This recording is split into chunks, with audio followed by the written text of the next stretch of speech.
Right, so we are on. You can hear me fine, I'm guessing. So Mhm. today we are going to talk about leaving academia. More precisely, we're going to talk about the careers people have outside of academia once they have left academia after having trained for a number of years as an academician. Or, okay, an example could be people who study go through for people who do a bachelor's degree, then a master's degree, then maybe even an MPhil degree or an MRes degree, and then leave academia or a PhD degree and then leave academia and start a career in finance, industry, journalism, whatever. And my guest today is my friend Isabel Murray. She did an undergraduate degree and a graduate degree in mathematics a few years ago, and then she left maths to start a job in finance. She now works at a company called DeGiro. Is that how it's supposed to be Yeah, said? DeGiro, that's it. which has its HQ in Amsterdam, if I'm not wrong, Mhm. and she's currently based in Sofia, Bulgaria. So, Isabel, welcome to this podcast, to this session. Yeah, Um, we finally were able to find the time to do it. yes, yeah, and I'm very grateful to you for that. Okay, so I'll start with some basic questions. So, can you speak a bit about your education, like the degrees you studied and the things that you thought you would do, say, when you were a bachelor student, and then when you were a master student, and then like later, how that changed? Sure. I mean, well, first off, I studied mathematics at the University of Liverpool. And then after that, I went on to do my master's degree was in pure mathematics and mathematical logic. I didn't take logic modules though, so I would just consider it pure mathematics at the University of Manchester, which is where we met. And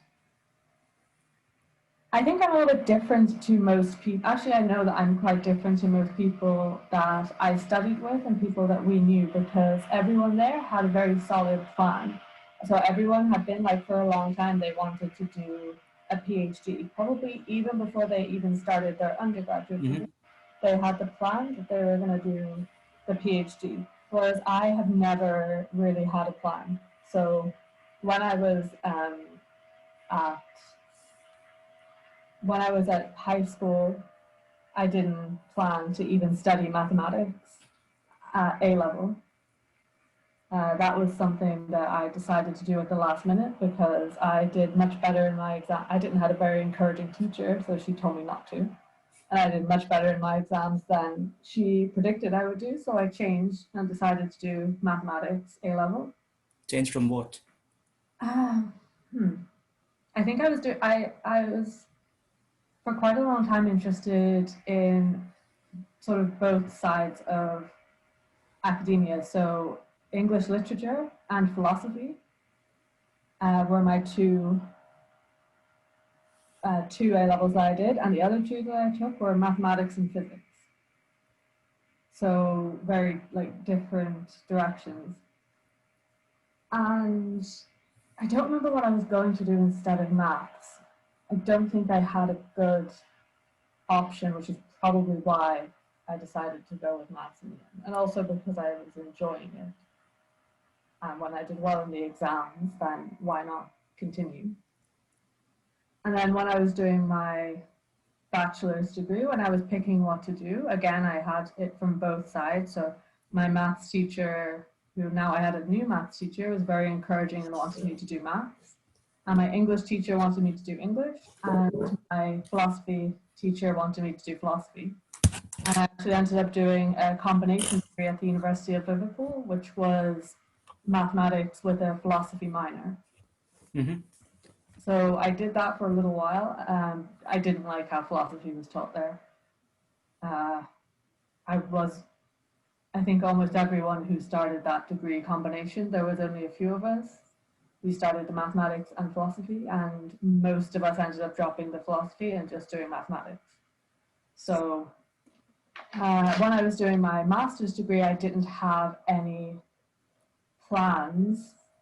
When I was doing my undergraduate degree, I didn't have any plans to do a master's degree until I got to my final year and I took number theory. So in my final year, started doing more pure mathematics, and then I took number theory, and I was like, wow, like this is, you Mm-hmm. know, it. I really, really like this.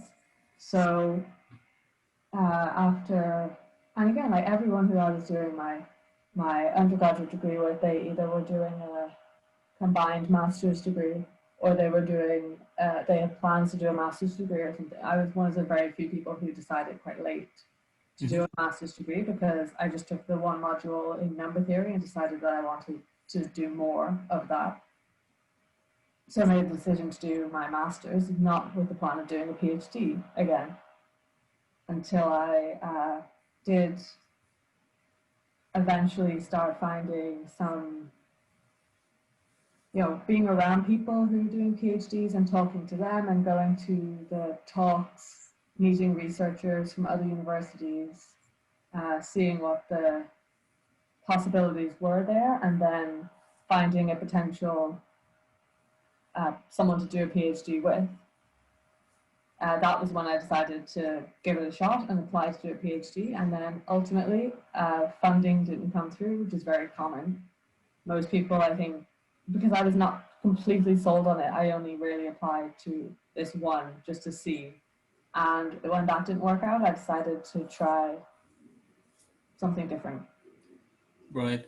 But did you ever, like, once you left academia, like once you finished your master's degree, and as you said, the funding didn't come through, did you ever think about trying the following year, or had you already made up your mind that this thing didn't happen, so now I'm going to try to have a career outside of, like, maths, outside of academia, not maths. Yeah, outside of academia. I think that when the funding didn't come through, I decided that I was going to at least try. So, you can always, after a year, 2 years, however, go back to, apply again later. Mm-hmm. But again, I didn't particularly have a plan because that's really how everything has always worked out best for me is just to take the opportunities as they come and stay open and stay flexible. So, staying flexible with your life plan is how I was able to, that's how I ended up on the path of mathematics in the first place, staying open and staying flexible. And it was something that I really enjoyed. And also, I never really thought of it as in terms of career opportunities Mm-hmm. or in terms of being my career. So I took the master's degree because it was interesting to me. And I also I felt like it was a really amazing privilege to be Mm-hmm. able to study mathematics so deeply at such a great university and get this knowledge that a lot of people And do like research projects, summer projects, yeah and all that. get this, like, be taught by these really amazing people. And so many people in the world don't have access to education at all, whereas we have access to some of the highest levels of Mm-hmm. education to really explore these things in depth. So for me, not a it was not a money making decision where I'm going to get a master's degree in mathematics because this will make me more money in the future. It was 100% just about doing that master's degree. So it also wasn't about doing a PhD in the Right. future.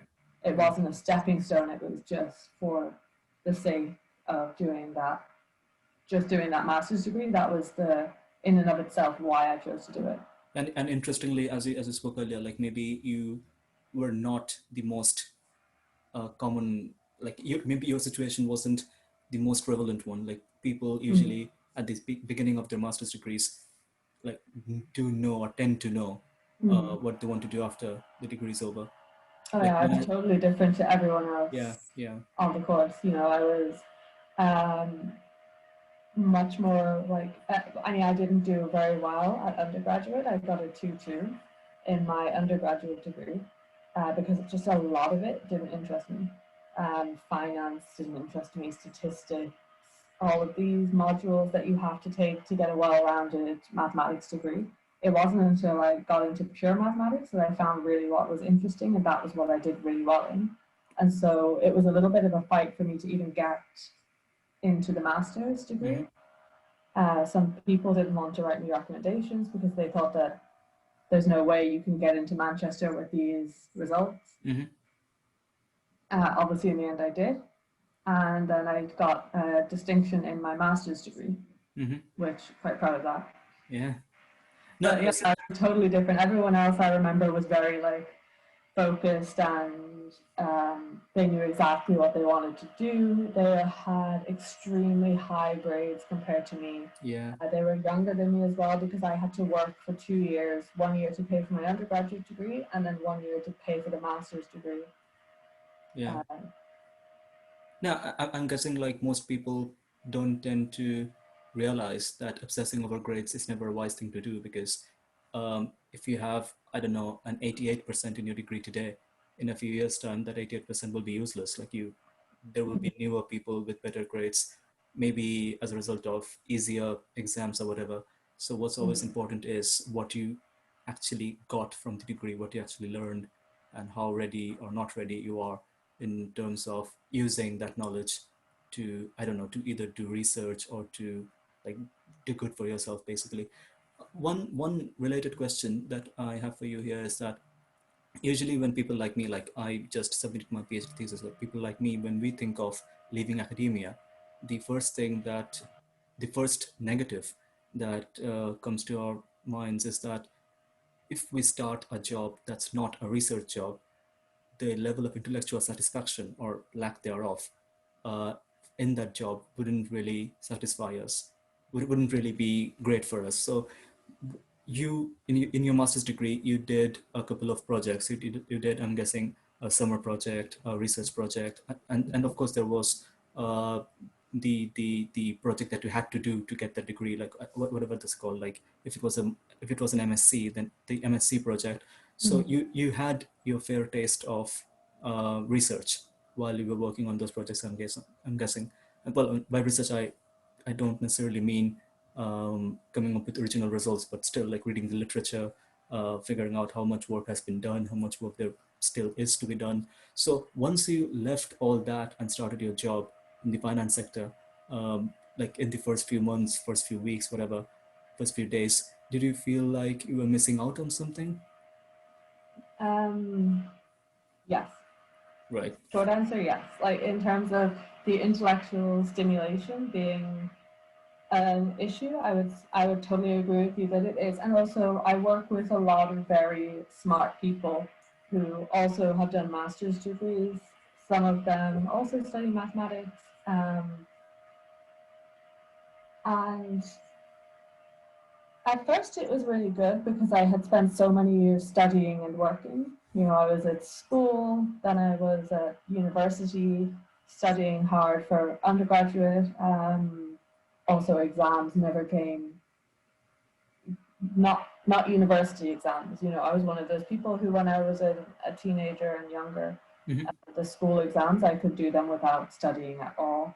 Well, Really, I could take exams without really studying when yeah, I but was if it was, say, I don't know, history, you needed to know the years and the events, right? like you would have source text and Oh, they right. would Okay. just, Okay. yeah, Sure. so Sure. you know it Sure. wasn't I think that was like a memory test. I guess I would have to learn that, but for So the you're most very good at comprehending things that mhm. that someone like once, I don't know, explain them to you.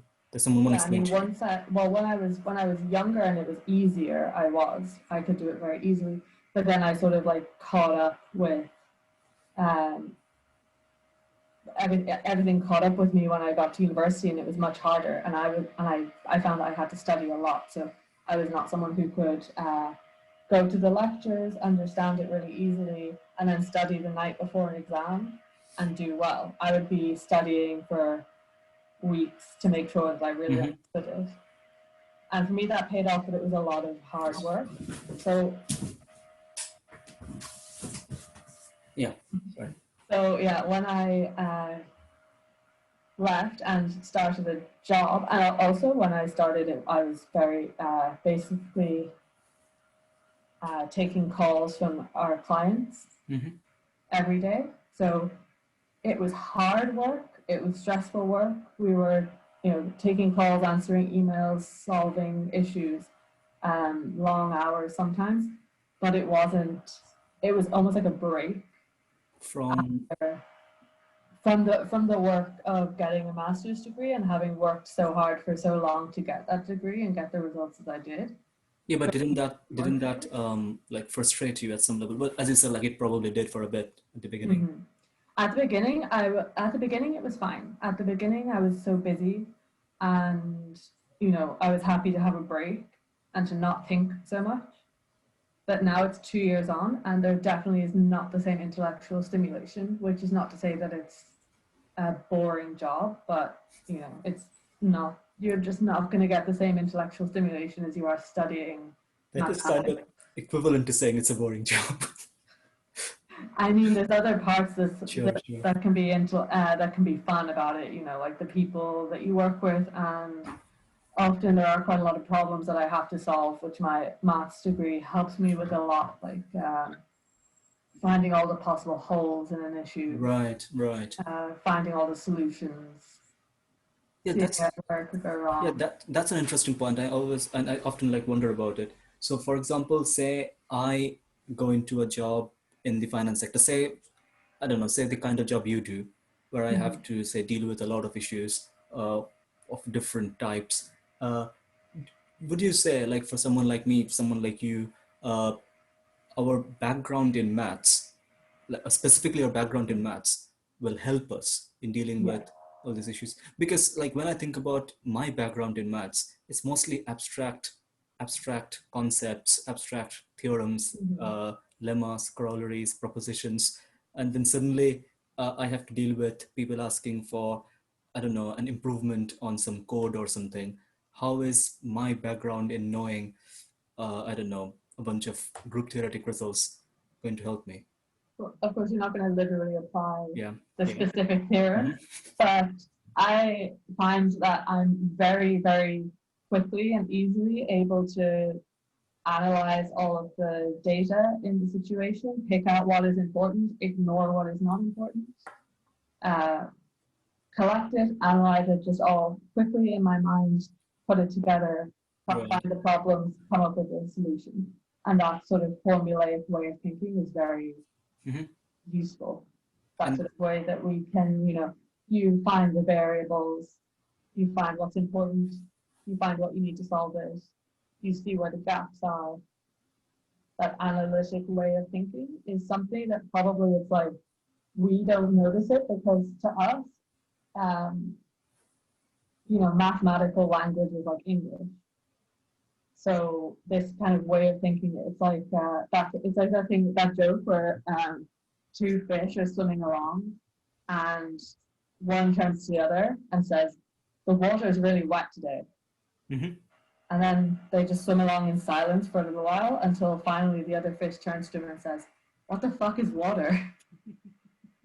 Because fish, yeah, it's like being a fish in water. The way that we think, we're so used to it that we That's very good. probably, That's it's as very good. natural. Yeah, it's as natural to us as anything. So you don't realize how actually valuable that is and how uncommon it is until you get into an environment where not everyone was trained for so many years to think like that. Right. Right. That's very good. There was a joke which is not exactly similar to this, but thematically there is a similarity. It was so when people used to question the importance of the United Nations in, say, world politics, there's this joke. It's like Adam asking Eve, "Is there someone else?" Like, if you accept Yeah. the basic claim that it's just the two of them. Also, so basically what you're saying is the intellectual machinery that you employ to get good results or to achieve things in your job at your Mm-hmm. job was developed within your brain Mm-hmm. more during your years at university than, say, during your, I don't know, first few months at this job, for example. Absolutely. Right, Yeah, right, it 100% comes from studying mathematics. right. It's the same machinery, just applied in different ways. So do you see any difference between the ways in which you approach certain problems versus the ways in which your colleagues who didn't study mathematics at university or didn't study a science subject, say, at Mm. university, approach them? Yeah, absolutely.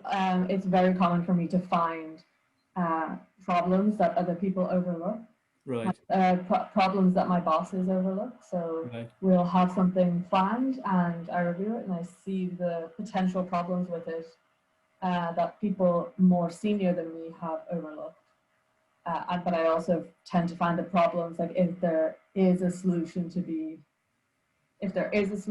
found, I will Mhm. eventually work my way to it just by just by going down all the possible pathways in my mind Right, right. that you could go down until you find the one eventually. It's like exhausting all the possible cases that can Yeah, arise in a yeah, mathematical exactly. problem. Exhausting all the possible cases.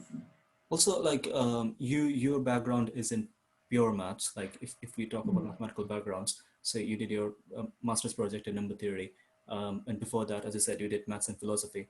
And Mm. philosophy of and people do argue that philosophy can actually be taught as a hard science. I don't know. I totally see that. I mean, I would not say a hard science, but no, like because it's like because mathematics with words. no, because the foundations can be built up axiomatically. Yes, exactly. It's like maths with words. So, you get your variables and you build it up and Right, you right. prove this part and then you prove this part and then you prove this Yes, and yes, then you yeah. put your That's the thing. components And together then and you get your because the yeah. public perception of philosophy is, I don't know, reading Plato, reading Freud or whatever. But No, it's very scientific. yes, yeah, yeah. One can read it scientifically, whether Mhm. they will choose to do so or not is a different matter, of course. Also, so yeah. So what I was going to say was, do you think people with a maths background, but not with a background in pure maths, find it easier to sort of like adapt themselves to the needs of fast moving industry, like say the finance industry or the automobile industry, or say some other industries, because they have more experience in applying abstract concepts to real world problems. Hmm.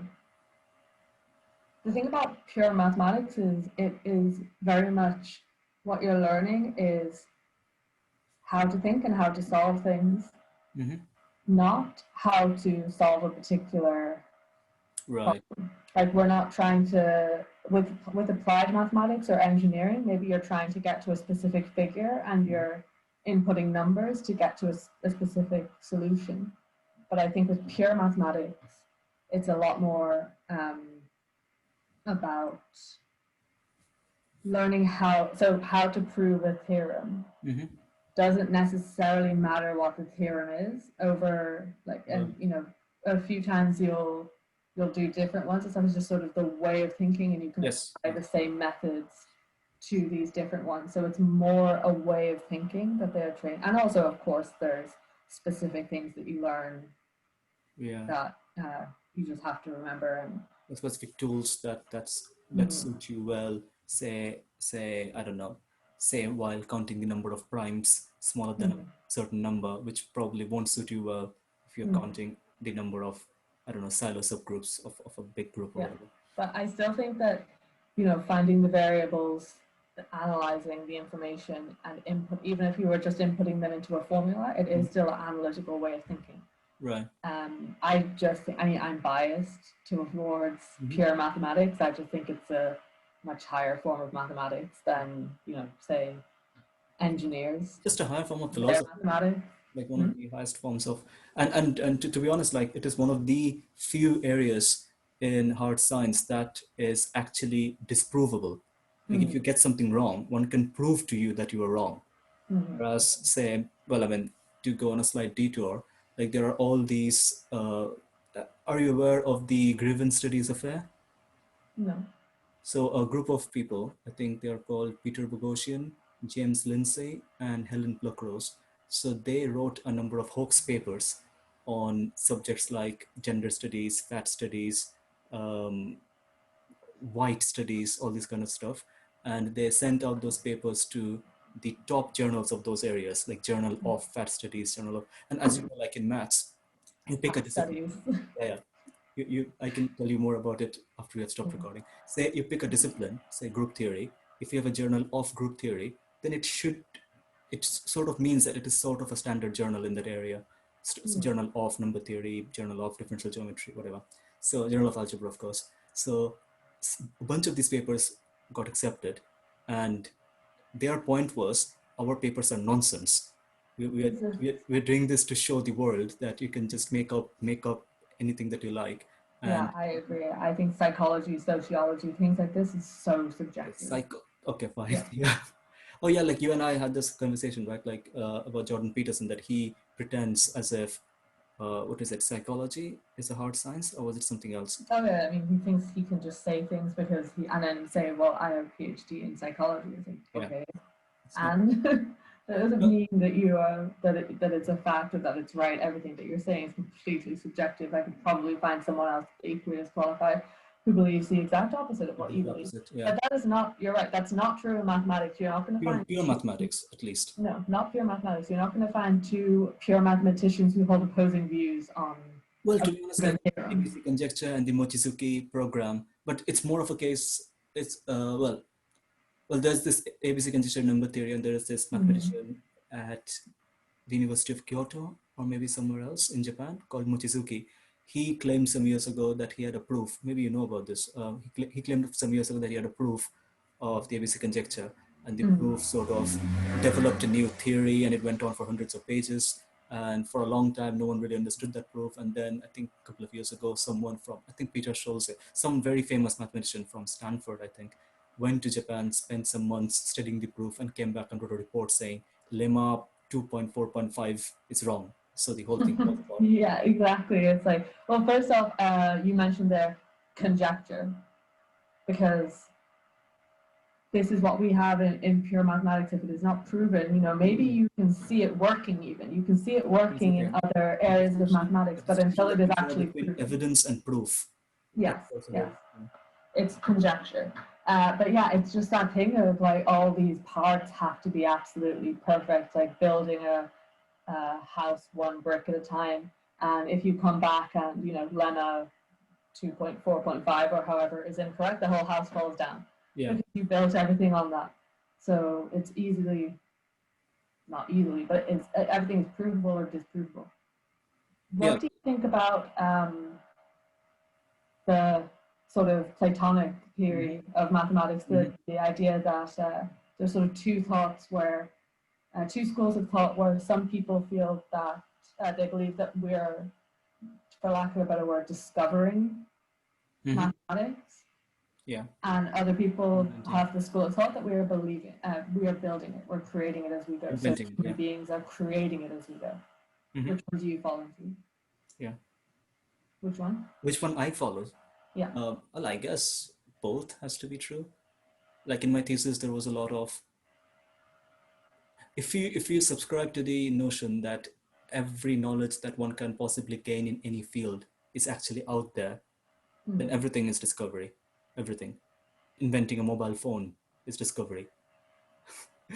because because the thing is, these sort of technological advancements that you had to obtain to make sure mobile phone was possible was there, as in like you Mm. could make those technological advancements.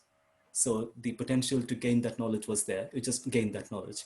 But I mean, I would not be comfortable 100% with that point of view, because it is almost quasi-religious. Like it is very, I mean, it is very close to saying there is a God that knows everything, omni Mm. whatever, omni, not potent, not present, omni whatever the word, Omniscient. omniscient, right? Yeah. Knows everything, Yeah. or knows everything that can be known. Knows everything. Just, yeah. Yeah, Omniscient, all knowing. in a way, Fermat's last theorem, in this system, Fermat's last theorem will be proved by saying, well, I have checked all the numbers, and none of them, and it's not true for any of them. So we are done. I don't really like that kind of thought, because, of course, it builds on a huge conjecture. So Yeah. yeah, I'd say invent in most cases, but See, the reason why I don't consider that we are inventing mhm, these, I would go more towards discovering than inventing, because I think that there is only one solution, right. only one correct way that it works, basically, for, you know, the big theorems. There is not an alternative way that they work. Maybe you could prove it in different ways, but Yeah, the actual theorem itself yeah, is one in one way only. And I think it would be that. Also, um, we see it happening in the world around us, whether we observe it or not. unless you want to start getting quantum. But you know, a lot of pure mathematics does lend itself to physics and the way the universe works, and it's built into that, and you can see it. So Yes. it is physically working around us before we made sense of it. Right. So maybe instead of discovering, the word would be making sense of. Yeah, I guess. I guess. But as I said, like with that, I have no problem. But say coming up with a technical lemma, like if this is true, that is true, that is true, then this group has all these properties. Um, I would say that's more of an invention, because even the idea of a group uh, need not be something that's just there in the nature, Yeah, waiting to we be. invented ways to Yes. describe it, and probably there were different ways that you could have described it. But I think that that's the sort of cosmetic. Yes. Yeah. Sure. Sure. That's like the. It's just convenience that we have groups and the ways to. Yeah. Um, but what is being all this stuff is invented to make sense of something that I feel is already exists. I guess is a. In a way, I can see what you mean, Mhm. because, like, I mean, the most interesting results from pure maths that we know of have things to do with uh, actually existing physical phenomena. Mhm. Uh, yeah, so that's quite true. Like even there are some like deep results from algebra and number theory which have found applications in cryptography, public key Yeah. cryptography, and they're Mhm. very useful that way. Which brings me to my next question. Like sometimes when I think about what I do, I get depressed thinking, well, what good am I causing to what good am I bringing to society by finding out how many properties, like what sort of properties this group might have, that group might have. Whereas on the other hand, people who work in applied maths, like I know someone who worked on, well, I mean, there was a visiting speaker at a seminar here last year who was telling me about one of his friends working on something to do with, like water on Mars, that sort of stuff. Like his friend wrote some program. Of course, like his friend didn't prove or disprove that there like is water on Mars, but like that sort Mhm. of stuff where the objective of your research is something that has very very direct applications. Uh, do you think like that is a very stark difference between a career in academia and a career outside of academia, like say in the finance industry? So if say one day you ask yourself, what did I actually achieve this week? The answer could be, well, I helped my, I don't know, company make $1 billion, or whatever, like help my company lose $1 billion, something like that. But in my case, I mean, it's just nothing. Like I If just, I was some sort of like anti-capitalist who was fighting the establishment from the inside, yeah, I lost $1 billion this week. yeah, Um, I think that I completely understand why you would feel like have this sort of existential question about what am I. It basically comes down to what am I doing with my life? What am I spending my time on? hmm. But I don't think that it ever goes away. I That's a think good point. That's a good point. I have yeah. heard people who work in literature say the same thing. Whereas if you Mm-hmm. ask me, like, what's the point of Hamlet? What's the point of Othello? If you ask me that question, I mean, it will be quite an easy answer for me. Like, well, because of all these works, the language got transformed, and those Mm-hmm. transformations made their way into like many changes in public speak, like Yeah. centuries later. I But mean, what would life be like without Hamlet or those stories? yeah, like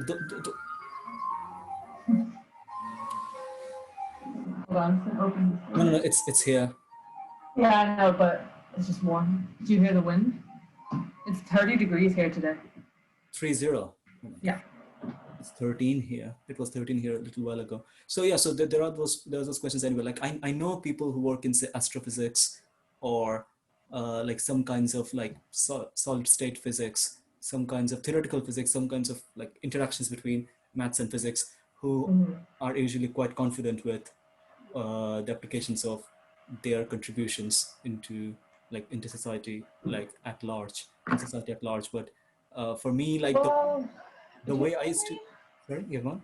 are they? Because you could be like the best physicist or engineer in the world, and then you work for Dyson and make a Hoover. And make a what? A Make Hoover a Hoover? vacuum. Yeah, like that could be like your whole career. You would probably be paid amazingly for it, and I wouldn't, turn up my nose at that person's achievements. But No, but sure, but a Hoover has its uses. Like if you're making a very good Hoover, you know how it can be used by people to better their lives. yeah, but when like number theory was called the most useless Mm-hmm. of all sciences. And who was it who wrote the mathematician's apology? Hardy, G.H. Um, Hardy. hmm? G.H. Hardy. Yeah, I think so. Yeah, I've sort of forgotten a lot of the stuff that I used to be able to quote a lot very quickly. But yeah, wrote the mathematician's apology, which is basically a long sarcastic book about how I'm sorry for how useless number theory is, but not really sorry at all because I love it. Mm-hmm. And then not that long after that, the computer was invented. Yes. All Yeah, yeah, yeah, sure. because the number theory, everything that we have today, the whole economy is all based off of this, and it's also, so your inventions and or discoveries or the things that you make sense of can be used in very good ways. But what if it was used in a bad way? Of course, and also one can make the case that pure mathematicians, people researching concepts in pure maths, are laying the groundwork for future generations of applied mathematicians, theoretical physicists, whoever, experimental physicists, to derive knowledge out of that area to do good in their own areas. Yeah. Like, Well, how would you feel if I don't really know how this could happen, but you never know. Like something that you researched was built upon and it ended up making a weapon of mass destruction or something. yeah, yeah. How would I feel? I have no Yeah. idea. Like, but the yeah, like I can see how that might like irk some people. I read somewhere, although like it wasn't adequately sourced, like the account that I read, that when what was it, little man and fat boy, no, fat man and little boy, the atom bombs that were dropped on Nagasaki and Hiroshima, when those like events occurred, the Wright brothers, or whichever of the Wright brothers was still alive, uh, Yeah. maybe both of them were alive, they were pretty upset. It's only about like 4 decades ago, only about 4 decades before that event, they had invented, like they had finally like presented to the world their invention of the airplane, and now it was being used for like dropping bombs on civilians. But yeah, like I can see, but still, the thing is, what I'm doing, if that finds a very concrete use in any kind of discipline, I think that will satisfy me. But Yeah. but like it's hard to say. So and so like my question earlier was like, of course you answered it a little while ago. Like in your kind of disciplines, say in the finance sector, or I mean some other kinds of jobs, isn't it easy for you guys to think what difference you're making, like what you're doing with your lives? Or would you say, like as I said, as you hinted at a while ago, that the existential crisis question, the existential question, not the existential question, yeah, let's call it the Yeah. existential question, it's still going to be there? Yeah. I mean, it is. We do see like direct impact. So, Hmm. Hmm. the company that I work for was founded as a retail, so it's a retail brokerage company that started in retail brokerage 7 years ago as a startup. Some former employees, yes, former employees of a Dutch bank got together and made this company.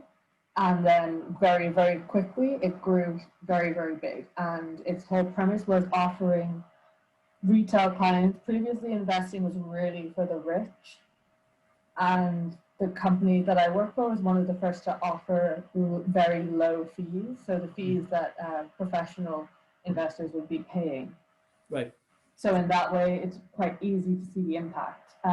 But you still have that sort of existential thing of spending all of your time sometimes because to say I work in finance maybe gives the wrong impression. I work in a brokerage company, so I Right. work in the finance industry, but I don't work in anything directly finance related. I work in more the business side of things, Right.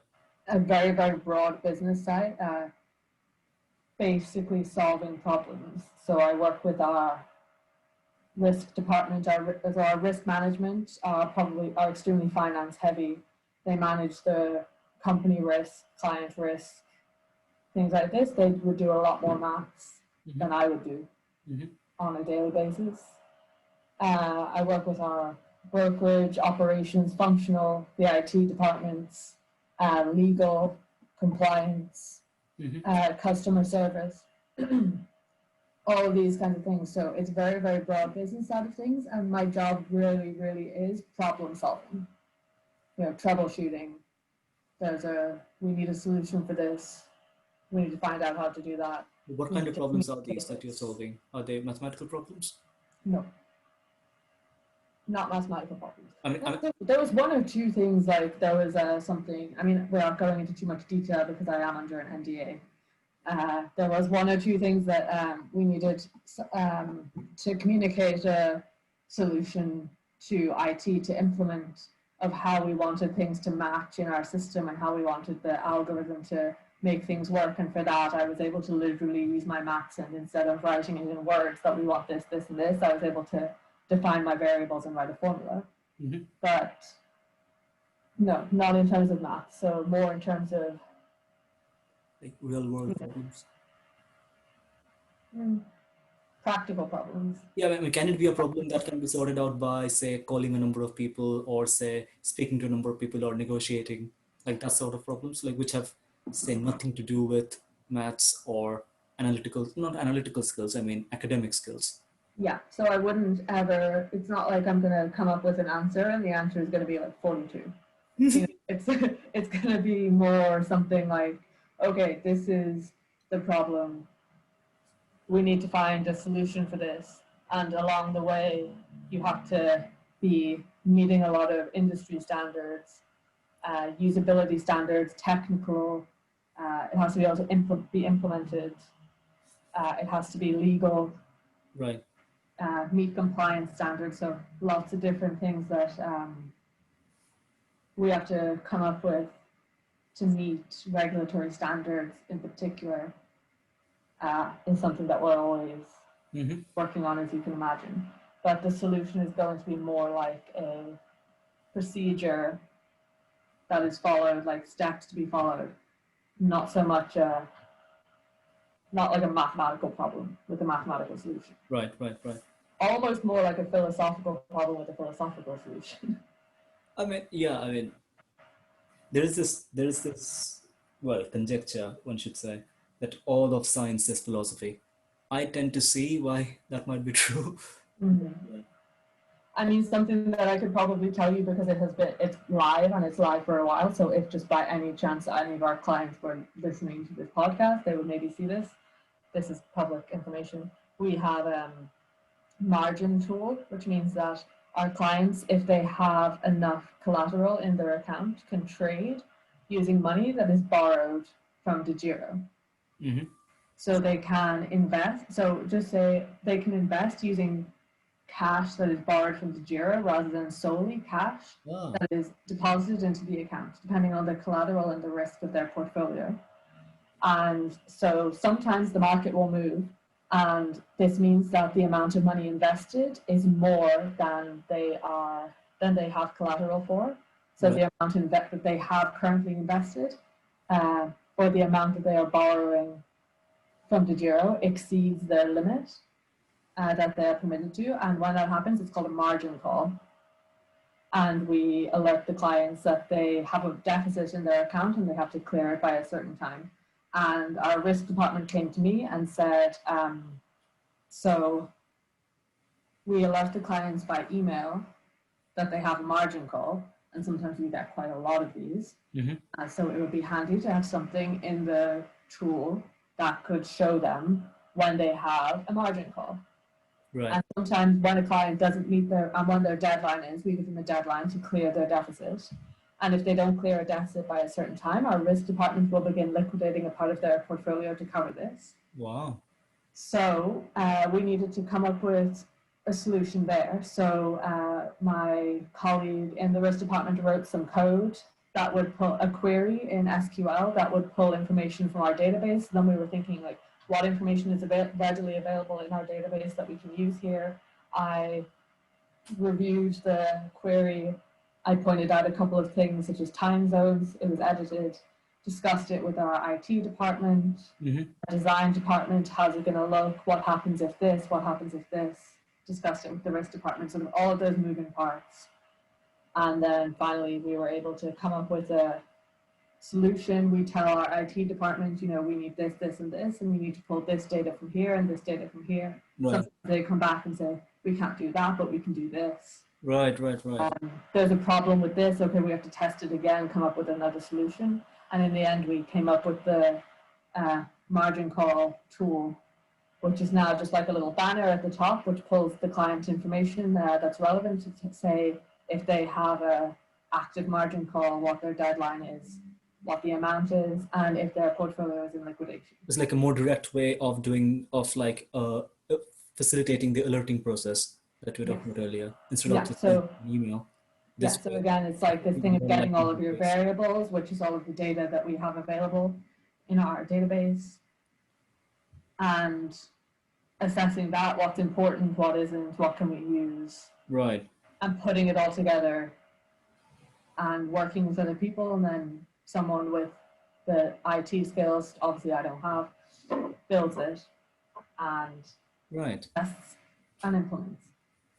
Yeah, that's a very neat example. Yes, this was an example of the kind of problems that you have to shoot. Yeah, exactly. That's very interesting. The kind of problems that I usually have to shoot is, what if this group has torsion?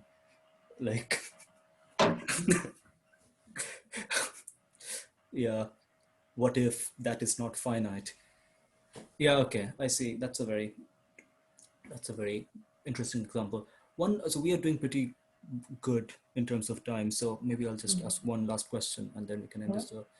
Okay, so my last question is, what would your message be to people like, say, me, who, I mean, well, I wouldn't say I am that eager on leaving academia right now or as of yet, but say I do leave academia and say start a job, and then it turns out that I don't really like that job.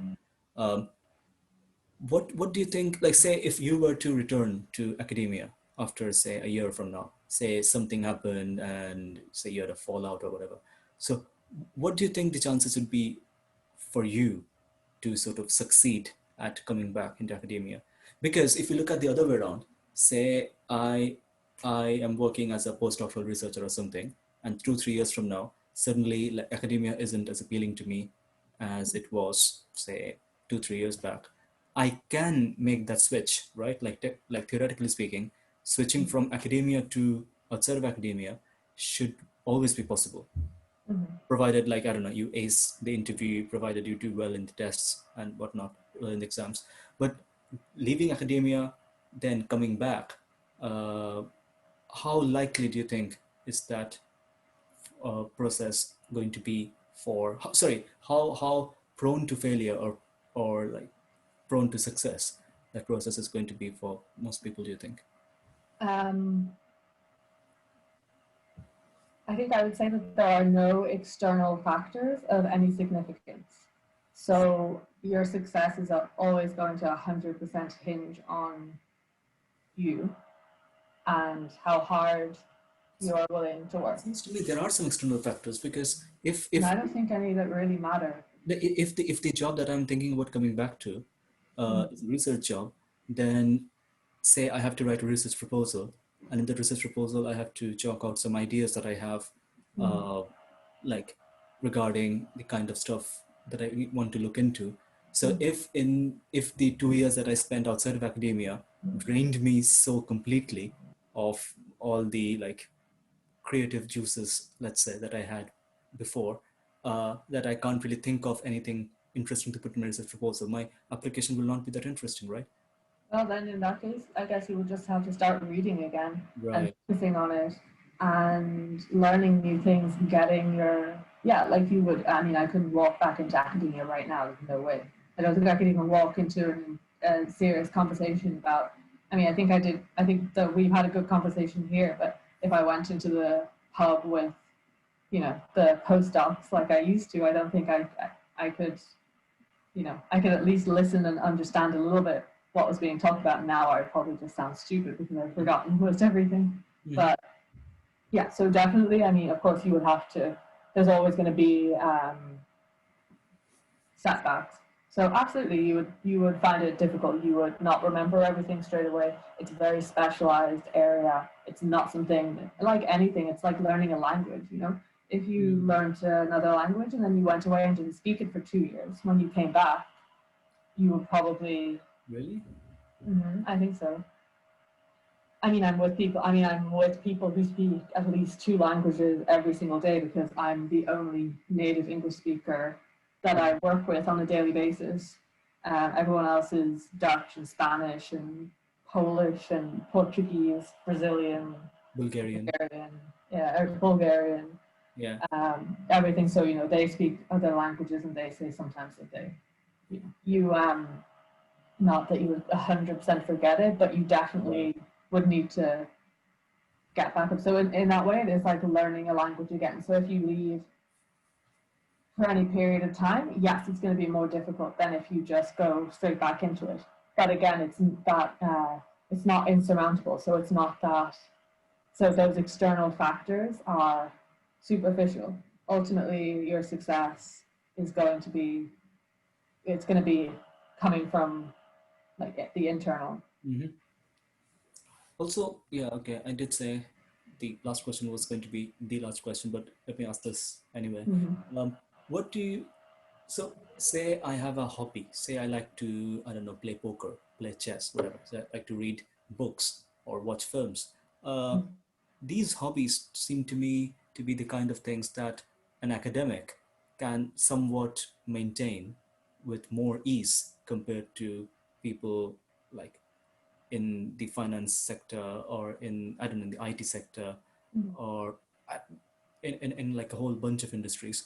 Uh, would you agree with that? Like, I know that, for example, you used to read a lot, like when back in the day, let's say, Mm-hmm. and once you moved to Sofia, like maybe there was a very direct problem of carrying your books, carrying all the books that you had, like back home, which I'm guessing like you didn't carry everything, every novel that you had, right? Like that no one would do that. Mm-hmm. So, Well, do you think? maybe you could see some of my books, but Sorry, I was thinking maybe you could see some of my books, but they're I blocked can't by the say chair. no.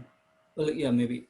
So what I'm saying is like, would you say it's more difficult maintaining a hobby when you're outside of academia compared to when you're inside, you're in academia? I guess the difference is going to be your free time. Right. Yeah. If you had more free, I mean, some people when they're in academia they have to be studying so consistently that they don't. They have less free time. Some people when they're in academia they have more free time than when they're. Uh, I think that the reason why I found it so difficult to carry on with my hobbies, it takes me more discipline now because I am. My time is, from 9 a.m. to 6 p.m. Mm-hmm. I'm working Monday through Friday. But also, it's not just that, it's because I have a lot of friends here and a lot to do. So it's been a lot of socializing, trips, things like this that make it difficult to uh, keep up with hobbies. Like after this, probably I'm going to go meet some friends for a beer. I could stay home and read a book if I wanted to. So, yeah, it's just about maybe the busier you are, the more self discipline it takes with everything, with your hobbies, with exercise. But hmm, depending on the time that you have, the free time, I think it's possible. I mean, I think it depends more on the person. Somebody who is very driven is always going to find time for that. Like there was a guy who I never actually met him, but he was working here before I was. He left Sofia before I arrived, but he was friends with my friends, and he was apparently just like a chess master. He could play chess in his mind. Mm-hmm. Yeah, Yeah, most people do. Yeah, that's like that's a normal way of playing chess almost. no, what I mean without a board. Yeah, yeah. Like you say out moves and That's not the normal way of playing chess. okay, I see. And playing chess is with a chessboard where you're not I'm just saying, saying out the moves. I'm saying, say you're walking with a friend and it's a long walk. You can play Mm. chess by saying out moves. The friend will say out some I moves. mean, I couldn't because I couldn't hold everything in my head. Right. Yeah, right. I mean, But can I? But I know that that's like, with more practice, I will probably get there. mhm. Yeah, I've met some very intelligent people who do have hobbies that they keep up, and then we also try. It's just trying to find time to do extra things with such a big block of your day Yeah, working. Um, Although in theory, they tell you when you're studying for a master's degree or PhD that you should treat it like a full-time job and put those hours in, those same hours. So I mean, yeah, it's kind of a difficult one to answer because on the one hand, I don't see any reason why you shouldn't be able to keep up with all the same hobbies, but then also I haven't, and I don't know what to tell you really. Just maybe it's time sort of gets away from you. You need a little bit of discipline. You need to. yeah, like it happened to me like a good number of times. Like in the beginning few years of my PhD, or not beginning few years, like in the years building up to my PhD and the beginning few months of my PhD, I was heavily into films. I used to watch lots of new stuff. I used to watch lots of old stuff, but Mm, then like as I got more and more into the difficult years of my PhD, the crunch semesters of my PhD, those habits just went away. Like I started focusing on other things. I started like stressing over new. Kept finding new things to form anxieties around, and mm, watching films as a hobby, or like as something that you do unfailingly every fortnight or every week, just didn't really have a mm. place in my life. But yeah, And like I it can can say, be, yeah, working can be a little bit of a grind. yeah, And, at the end of the day, you can decide to go for beers with your friends, or maybe you could decide to go to the gym. A lot of people choose to go to the gym, but I'm someone who would choose to go for beers with my friends every single time. So, right, yeah, no, it's this the socializing aspect is also very crucial, I'm guessing. mhm, That is why, like with lockdowns, like the lockdown was very beneficial to my for my writing. Like when I was writing my mhm, thesis, I wrote a lot during the lockdown, and had the lockdown not happened with the like normal office going schedule, I don't think I would have been able to achieve as much as I actually did. By achieve, I mean get as many pages written as I did, mhm, because like when you're going in at say 9 a.m. and coming home at 7 p.m., if you don't do much by say 4 p.m., you kind of feel like your day has been a waste. Whereas if you're mhm, staying home and you say you haven't done much until 6 p.m., you can still get some work done like 7 p.m. to 11 p.m., and that's a good 4 hours of work. mhm. Yeah, these are some technical issues, I could say. Okay, I think that was it. Do you have anything to add? Any any Um, any well, I don't want to say a message for our viewers because it'll probably be two people viewing this, but if you have anything to add, like please do. I would say that the one thing that I think you hit on, like the 2 points that are sort of, I don't want to say the bad parts about leaving academia, Mm-hmm. but maybe the more negative ones, which is the intellectual stimulation and keeping up those interests and things that keep you occupied because it's a different environment. And so you can have that sort of change. And the fact of the matter is that sometimes when you are going from studying something so that is so challenging to you and it really works your brain every day, and then you step away from that, you can feel yourself, um, you know, losing it a little bit. Mm-hmm. Like sometimes I feel like I'm getting more and more stupid. Uh, but so for me, I think that it was really good to have this conversation because I really enjoyed talking about Yeah, this kind of stuff with someone, for the first time in quite a long time for me. with someone as intelligent as I am, yeah, I get it. Yeah, yeah, exactly. And well, also like with academia, there is this big factor of new research coming up that can disprove or improve on what we have already done. So, Mm-hmm. say my friend and I, or my supervisor and I, are having a conversation today about some of our results.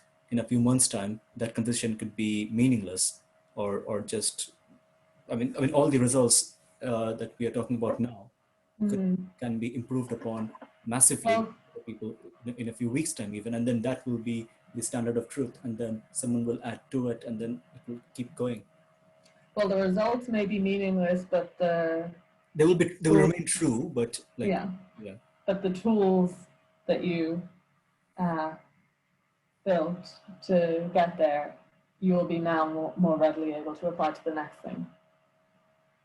I mean, technically, yes. Like in theory, that's how it ought to happen. But what I'm trying to say is the level of truth, the way truth shifts itself, through the means of, say, an automatic process that is very much built into the let's say the industry of knowledge making in academia, at least in pure maths.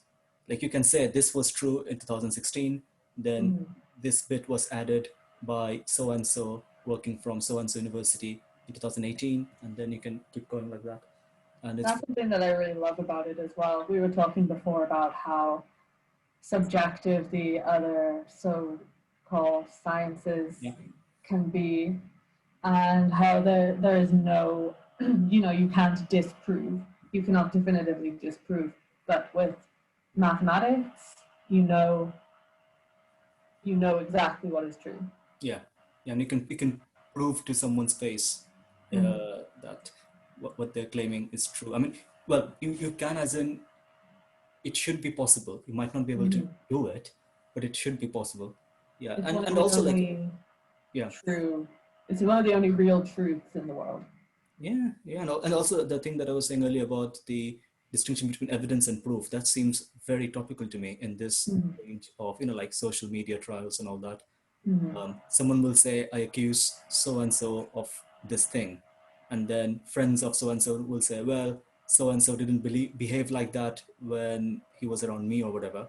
But, Mm-hmm. well, that may be, I mean, something with a lot of evidence pointing towards one direction can be true in the opposite direction if you find a proof that works in that Mm-hmm. direction. So that's the thing. Like, evidence is a poor man's tool of proving things, whereas proof is the more empirical way of going about it. Yeah, well, yeah, I'm very happy this conversation took place, and I'm very happy it took place with someone I knew rather than, I don't know, Stephen Fry or someone like that. Because I said Stephen Fry because he goes on a lot about what is empirical, what isn't, what one should believe, what one shouldn't. But yeah, well, okay. Thanks very much. Just Yeah. stay on for a bit longer. I'll stop recording now. Okay.